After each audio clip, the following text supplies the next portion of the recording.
que les crises et les épisodes de ce type de catastrophes humaines, de catastrophes naturelles, différents types de problèmes sont arrivés. Les hommes ont à chaque fois eu la même attitude.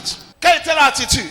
Quand la crise arrive, les hommes commencent à chercher un bouc émissaire. Quand la crise arrive, les hommes commencent à maudire Dieu. Si Dieu est réel, pourquoi est-ce que la crise arrive? Si Dieu est réel, pourquoi est-ce qu'il permet que nous vivons telle ou telle chose? Les hommes, à chaque fois que ce type de réalité se produit, ce type de catastrophe et de calamité se produit, les hommes avaient la même réaction. Ils maudissent Dieu, ils maudissent les serviteurs de Dieu.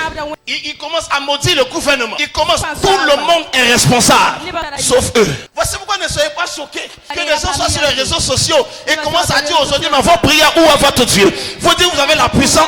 Ne soyez pas choqués, c'est normal. Les hommes réagissent de la même manière depuis des générations avant nous. Quand les crises arrivent, l'homme ne regarde pas sa vie pour dire, est-ce qu'il y a quelque chose de responsable dans notre attitude qui peut engendrer de type de réalité? On commence à chercher un coupable. Et regarde, les gens n'ont pas Dieu à la bouche jusqu'à ce que la calamité arrive. Ils disent, où est votre Dieu? Les gens n'ont pas Dieu à la bouche, jamais. Aujourd'hui, tout le monde attaque Dieu.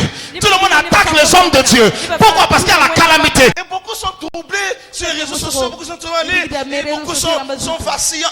Restez tranquilles. Les hommes réagissent de la même manière. Ce n'est pas nouveau comme attitude. Comme on dit amen. La même chose s'est produite au temps de Moïse. Lorsque, dans Nombre, le chapitre 21, à partir du verset 6 à 9, la Bible déclare que des serpents brûlants ont commencé à attaquer le peuple de Dieu et à les tuer.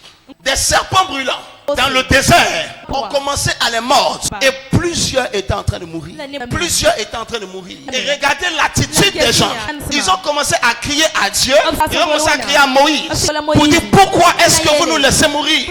Ayant oublié que ce qu'ils étaient en train de vivre était la conséquence d'une désobéissance à Dieu. C'était la conséquence d'un mépris de Dieu. Mais ils reprenaient Dieu. Pourquoi est-ce qu'on meurt? Ils reprenaient Moïse. Pourquoi est-ce qu'on meurt? Maintenant regardez. Moïse a intercédé en leur faveur. Moïse a prié. Dieu a dit à Moïse, il faut faire un serpent d'airain.